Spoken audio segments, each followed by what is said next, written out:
Floating Gene est une entreprise qui travaille sur la détection précoce du cancer du pancréas. Le cancer du pancréas concerne 15 000 patients en France, a une survie médiane de 4 mois et il est en constante augmentation depuis les années 80 et deviendra la deuxième cause de mortalité par cancer en 2030. En 2021, j'ai rencontré Deepanita Biswas, ma cofondatrice et directrice scientifique, alors qu'elle faisait la preuve de concept d'une technologie qu'elle a conceptualisée au programme Shaker du Génopôle et on a commencé à travailler ensemble. Et les bons résultats de ce travail nous ont amenés à breveter la technologie et fonder la société en octobre 2021.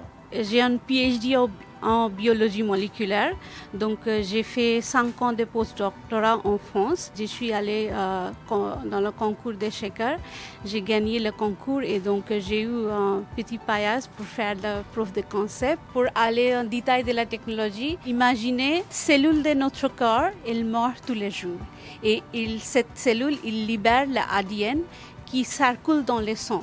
À partir de cet ADN circulant, on peut identifier si quelqu'un atteint le cancer. Si quelqu'un atteint le cancer, il aura des mutations dans les gènes. Qu'est-ce que notre technologie de EnhanceSEQ pourrait faire? Quand on va faire un PCR, ça va augmenter la mutation, mais pas l'ADN sain. Donc, le signal de mutation, ça devient plus clair avec cette technologie. C'est ça qui nous différencie des autres concurrents. Notre objectif à court terme, c'est de faire une preuve technologique sur des échantillons cliniques et à long terme de mettre un dispositif médical de diagnostic in vitro sur le marché à horizon 2026 pour le diagnostic précoce du cancer du pancréas. Ensuite, de faire des preuves de concept sur d'autres cancers et d'étendre les champs d'application de cette technologie. J'ai été récemment récompensée avec le prix des créatrices d'avenir. Donc j'ai eu le prix des femmes plus innovantes en Île-de-France.